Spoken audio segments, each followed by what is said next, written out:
We are rolling before 9 a.m. Let's go.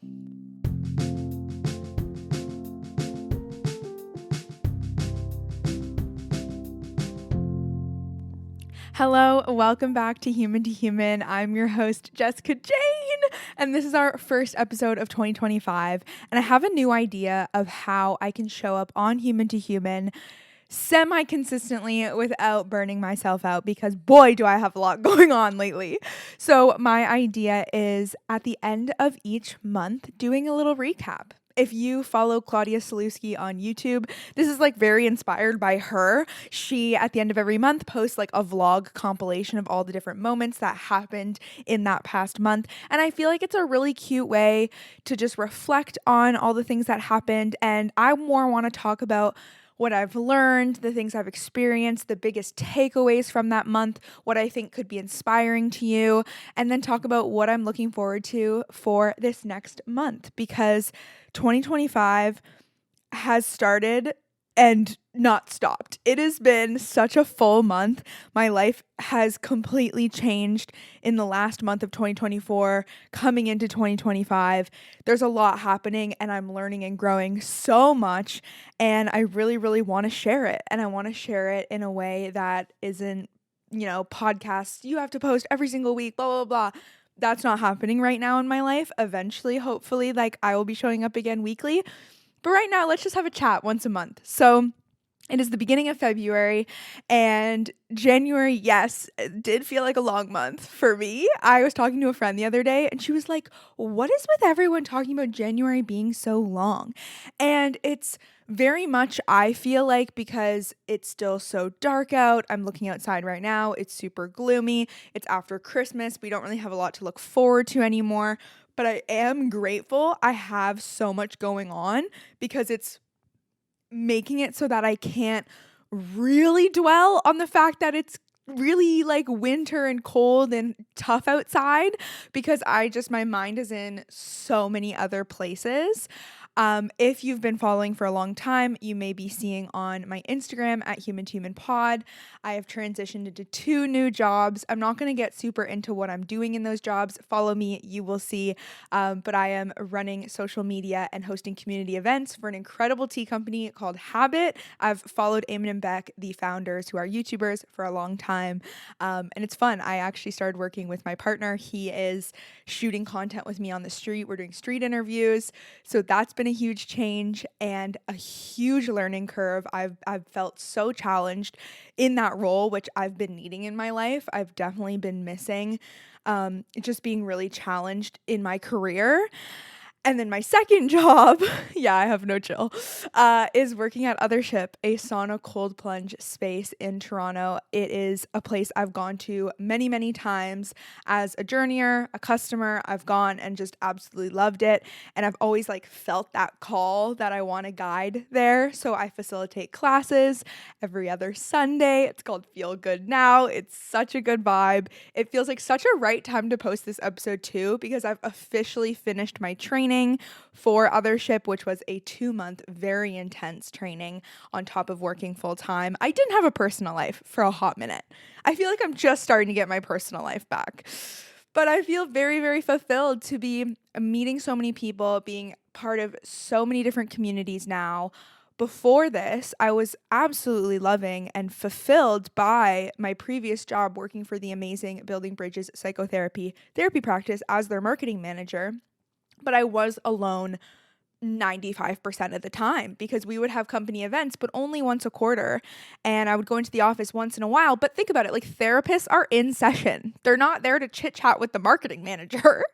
And so now I have been 10 times more social than I have ever been, I think, since high school. And I've also absolutely had a lot of imposter syndrome come in of my biggest struggle this past month. The first 2 weeks, I think, were the most anxious I've been in a very long time. I just remember having a moment in my apartment being like, can I have a normal bowel movement? Please. Anyone? I'm ready for it. That is how my body, it's a sign for me that I'm oh, I'm so anxious, is when my bowel movements are not where they should be.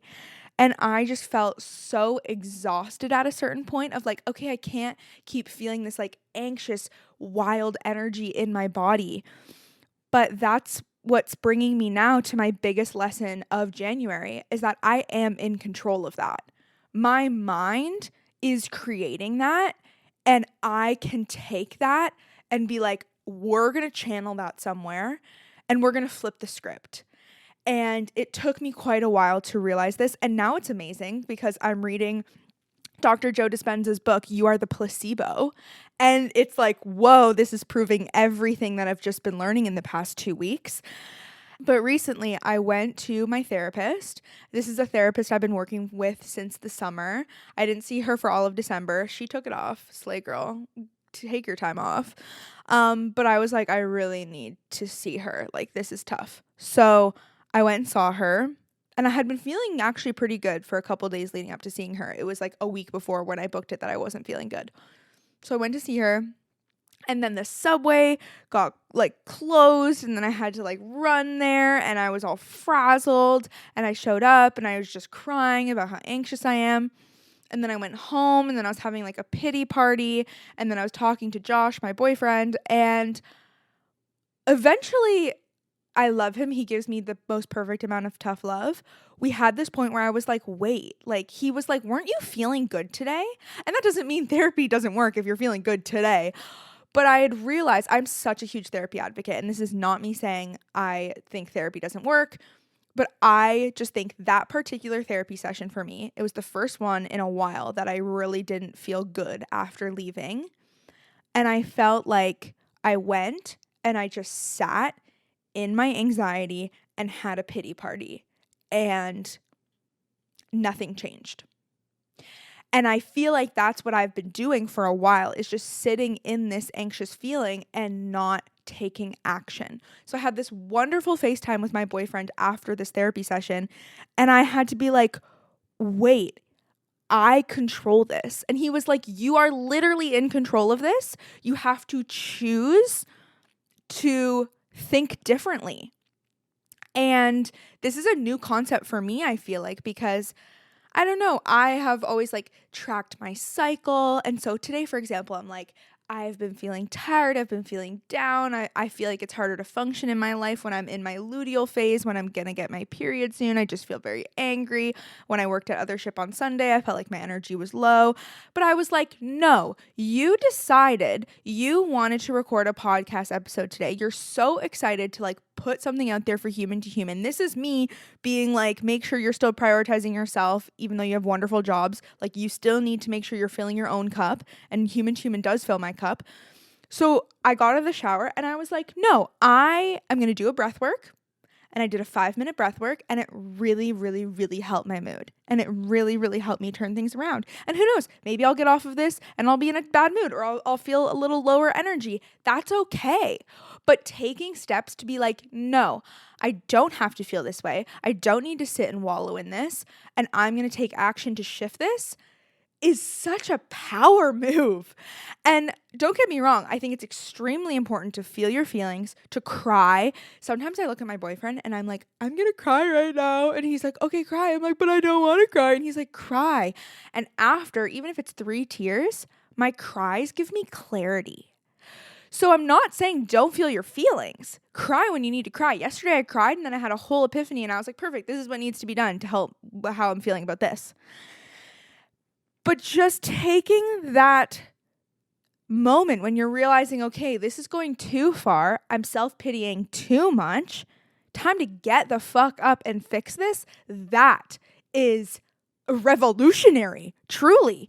And Dr. Joe Dispenza's book is all about people having miraculous, like, transformations, healings, going into remission, because their mind believed it was possible. And it's like, right now the stories are about like placebo drugs doing that, where like someone takes a placebo, they take a drug that isn't actually a drug, it has a placebo effect, and they physically, the science shows that their body heals just because their mind believes it.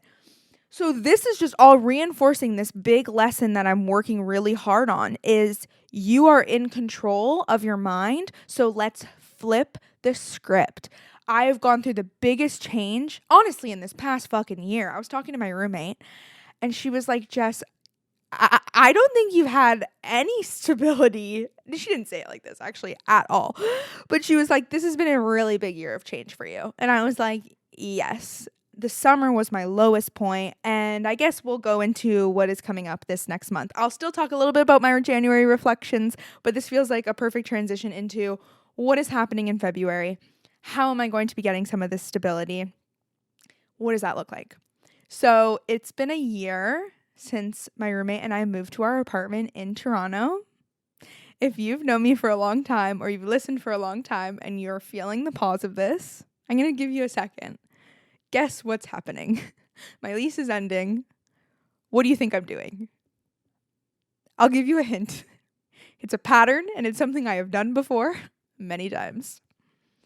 Okay, I'm moving back into my parents' house. And you know what? I don't feel embarrassed at all to say that anymore. I felt like it for a while, but this, first of all, is the first time I'll have ever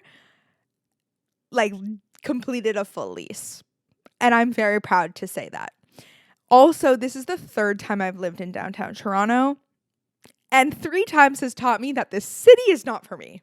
This city is chaotic and crazy and loud and energetic and lively and fun and draining. And in the summer, when I was having my really hard season, it became abundantly clear that the city is not for me. Because the city in the summer, I mean, vibes, absolutely. Like, go to a bar, go to a patio, get out there. I don't drink anymore. So I was like, I am living in King West, the fucking place to live in Toronto, and I don't drink. And all I want in the summer is to be at the cottage, swimming in a lake, being in my bathing suit, laying in the sun. And there's something about when the city is hot in the summer, it is like, oh, wet. Not in a good way. It's like the heat is just bouncing off all the concrete buildings and it's just like a cooker and not in a good sauna kind of way. And so, first of all, I'm extremely proud of myself for doing the full lease because in the summer I was having a hard time realizing that I was not enjoying living in the city. And yeah, in the summer, I was just feeling also so much resistance about the job I was in, and I was feeling extremely lonely. I really didn't have community. And I truly love being near my parents. I truly value their support, and I'm very close with them, and they also really respect my space. And I also value being close to my boyfriend. He lives closer to where my parents live. And I didn't know in the summer that I was going to move back into my parents' house. In the summer, I was just like, what the fuck am I supposed to do? How am I going to afford to live somewhere outside the city? Because then I need to buy a car and I can't afford a car. And my brother was living at home at the time, and it's a very small bungalow where there is not enough space for 4 of us as adults. We could make it work, but I don't think we would all like each other. And then come September, October, my brother and his girlfriend moved out together. And I love her, and they live down the street. Also, this is insane. So I'm in this emotional turmoil of what do I do? Where do I go? I hate the city. It's also funny, I know, because now I work downtown for other ships. So it's I'm going to be commuting, LOL. But my brother and his girlfriend decided to move literally down the street from me. They didn't do it for me. They just found that apartment and loved it. And then my brother gave me the address and I was like, dude, this is literally down the street from me. And he was like, oh. So then I had a whole phase then where I was like, there's no way I'm moving out. My brother and his girlfriend live down the street. What? And then it sunk in that the basement opened back up, which is literally what my brother and I have been doing for the past 5 years, is taking turns living in the basement and flopping back and forth. And I was, conversations were evolving with my parents about it. And basically we decided to turn it into a basement apartment. It's basically half a basement apartment already. There's a side door entrance. There's a mini kitchen. There's a fridge. There's a bathroom. There's a living room. There's an office, and there's a bedroom. It is fantastic space-wise. But it just always felt like when I lived there, it would be super rude of me to go in through the side door. Or if I was bringing my boyfriend over, it'd be I'm sneaking my boyfriend in through the side door. That feels so weird. But over the past, couple months, we've been like, nope, this is how it's going to be. And they've literally cleared out they just did a purge. My dad was like, happier than I've seen him in forever. He's like, all I've wanted, Jess, is to just clear out the basement, go through all our junk, and me moving home inspired that to happen. My mom never wanted to do it, or my mom just was more like hesitant or just didn't want to like undertake that big job of going through all their stuff. And my dad was like stoked. And so now they've gone through so much of their stuff and they are just so loving and welcoming of me coming back and doing it in this different way. And I'll be able to borrow my mom's car. And I'll be able to be near my people that feel like, well, obviously they are a family, but also like my boyfriend and some of my friends, like these people that I've known for so long who just feel like my people.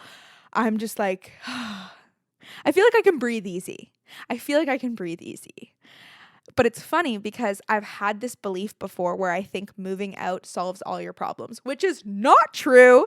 And moving downtown has really forced me in a situation where I've struggled with the chaos of the city and it's, made me feel chaotic in my brain. I've had to find my peace and I've had to take care of myself. And I didn't have to, but I've chosen to be like, let's turn this around and let's see how we can handle this in a way that'll make us feel the best.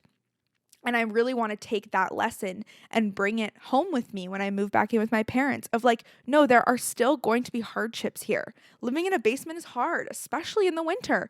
Hearing my parents' footsteps all the time is hard. Even my parents and I having to navigate boundaries. The laundry is still downstairs, so they will still be coming downstairs. And their bathtub, because I love a good bath, is upstairs on the main floor. So like, we're still going to be in each other's space, but we're going to figure it out. And I want to take these lessons of I am in control. I am in control of my attitude. I can shift my state. I can shift my experience and we'll figure it out. And life is not perfect no matter where you are. And it feels really crazy to be closing this city chapter.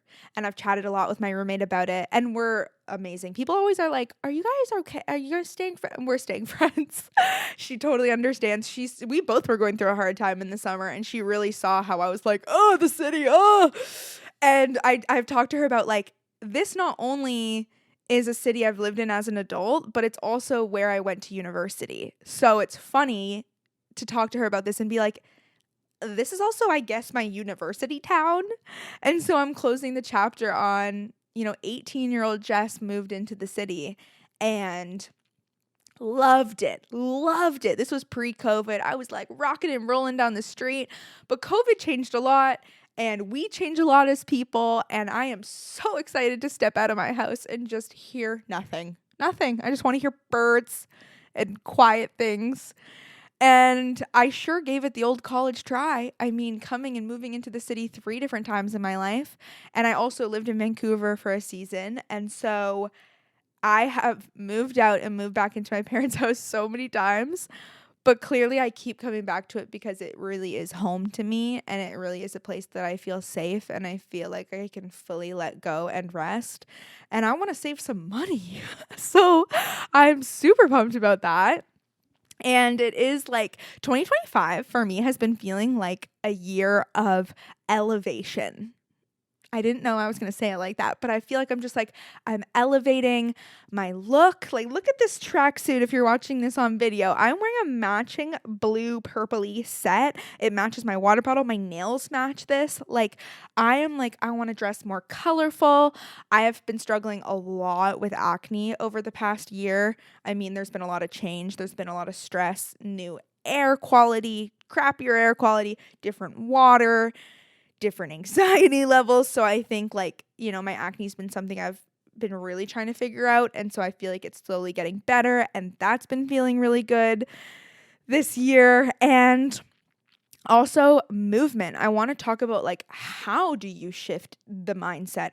What are the actual tools to make this shift when you're, riddled with anxiety or you have no idea what's coming up next or you're really stressed and everything feels uncertain? Here are some of my tools. For example, I did breath work right before I did this podcast. I was feeling super overwhelmed. I didn't want to clean up my room. I have other work to do today. I have a lot going on today, but I was like, no, I want to do this. So I sat down, I did a 5-minute breath work, completely shifted the vibe. Another one I feel insanely grateful for is cold plunging, and it like gives me such a boost. It makes me feel so good, and I'm so grateful. Like, I'll go to work now and I'll go to other ship, and I immediately show up and I go right into a cold plunge. Like, I am like, I need this. I know my brain needs this, and I feel so good. And then throughout my shift, if it's like a 5-hour shift, I'm in the sauna so much. I am towel waving in there. I am sweating in there, and you can totally feel your energy dip, and you can even see it in your coworkers. My coworker the other day, I was like, Shannon, you taught a class today. You haven't eaten a lot today. I can tell your energy's going down. You need to go do a cold plunge. And she'll be like, and I've been like this too. She'll be like, oh, I probably do, but I really don't feel like it. And I was like, you need it. And so she took some time for herself. She went and did it. She came back and she was like, I feel 10 times better. And it's when you don't want to do it that it actually makes the biggest difference. And I'll do like 3 to 4 cold plunges in a shift, which feels crazy. Not in the evening either, because it kind of gets you activated before you go to bed. But it feels so good. And yeah, it just makes such a difference in my mental health. And then that takes me to my third thing, which is exercising. I have always had exercise and movement in my life since about grade 11. I started exercising with my mom, doing workout videos, but I definitely like go on and off of working out and being in a good routine of it. I love yoga classes, but getting myself to like go to the gym or go to like a public gym and just like free range lift weights, it's just not my thing at all, and I just won't push myself, and I'll just like fall off and not do it. So 2025, I've really recommitted to doing workout programs on this platform that my mom has a subscription to called Beachbody. That's where I originally started doing workouts, and it's like, you don't have to think about it. It's like, yesterday I was like, I feel like doing something not that crazy, but 30 minutes. I just finished a 4-week program the other day. Also, I don't do them in 4 weeks. I have other forms of movement I do. So I do a 4-week program in like 6 weeks. And that works for me. I don't need to be regimented. I don't need to be obsessed. But working out every day, or at least 4 to 5 days a week, that's what feels good for me. And so I finished this program, and last night I was like, I don't feel well. I feel anxious. My boyfriend and I were both just feeling like not great. So I got home and I was like, nope, I'm doing a workout. I'm moving my body, and it made me feel so much better. And I just picked a random one, and then I was like, all right, guess this is the new 4-week program I'm doing. Great. So, yeah, that is something that literally shifts my mindset and my actual nervous system. It gets the endorphins going, and I'll feel so much better. I'll wake up in the morning, and it's like, now I crave it. And on the mornings I decide not to do it, I can tell. Like yesterday, I didn't do it in the morning, and I was feeling crappy all day. And then finally, when I got home, I was like, we need to do some movement. Oh, and it makes me feel so much better. And my boyfriend and I have committed to working out and both being on top of it. And it feels so good to have that accountability with each other. And I just feel so grateful that I'm like, 2025 is about boosting my confidence. It's about feeling good, looking good, and also my word for this year is strength. And it's because I've had just so many moments where I'm like, I don't think I can do this. I don't think I can do this. I don't think I can do this. And I'm like, if you don't think you can do it, then you're going to make that true. But if you say, yes, I can fucking do this, and it's going to be hard and it's going to be challenging, but I'm going to crush it, then life is fucking awesome, and you do it. And you have moments where you're tired, but it's like right now in my life, I would way rather be tired from challenging myself than not. Then I don't know, what's the alternative? Then not. The alternative was like, I was like tired at the end of every day because I was not stimulated and I was not challenged. So it's like, you're going to be tired either way, which is a good thing. If you're not tired, then you're not going to go to sleep. I like that mindset shift. I just made that right now because I have spent a lot of my life trying to avoid being tired. But it's like, I think that's an inevitable part of life. And for me, it's like how grateful I am to be tired because I'm socially fulfilled, because I talked to a lot of people today, because I made meaningful connections and had great conversations. And you are the only one in charge of this and who has control over this. So you might as well push yourself and have a little fucking fun with it. You know what I mean? Okay, the last thing I'm going to say before I leave you to live your month of February is when you've been looking forward to something for a really long time, there's such a weird experience of, okay, now it's happening, now it's coming, now it's soon. And when I came back from the holidays and came back to my apartment, I had just like crazy, like emotional, nostalgic feelings coursing through my body because I've been looking at my view and being like, wow, like it's going to be over. And this thing that I've been actually sort of looking forward to being over for a long time is now about to be over. And like a new chapter is about to begin. Like, what is that going to be like? And I think I just sit in that and I just feel it and I just, live it. And I just think, okay, what do you need to do over the next couple weeks before you move back home to really feel like you made the most of this city life? And like, let's fucking do it. Let's have fun with it. So yeah, thank you for being on this journey with me. This is so exciting. I feel like at the end of a Human to Human episode, I've always wanted to have a way to connect further and to actually like see you outside of this digital world of social media and podcasting. And now I do. If you live in Toronto or close to the GTA in some respect, I would freaking love to have you come to one of my other ship classes. I am teaching Feel Good Now. It is a pump up. It is a party. Every time I've talked to people at work, they've been like, you're an up girl. You are an up girl. We have 3 types of classes: guided up, guided all around, and guided down. Down is very calm. All around is more emotional. And you get both the up and the down, but an up is like, whoop, whoop, whoop. So take a look at the other ship schedule. My classes are mostly on Sundays under Jessica Jane. And I also have a code, Jessica Jane McDonald, for a discount on classes. So feel free to use that. And I'll see you in the ship. And also check out Habit at Drink Habit on Instagram. We host community events there as well pretty often, about once a month at least. So we can also hang out there. And tell me if you listen. Tell me if you like the episode. Tell me what you want to hear more of. And hopefully this format of once a month is something that feels good and feels sustainable. And if not, you'll find out. Or you won't, because I won't post. But we'll see. Thank you for listening. I post regularly on my Instagram at Human to Human Pod. And I just appreciate you. And I want to remind you that you have the power to change your life. And you have the power to decide how you feel today and every day. And know that life happens, hard things happen. Feel your hard feelings and then decide to get the fuck up and be a bad bitch like you are. Okay, bye.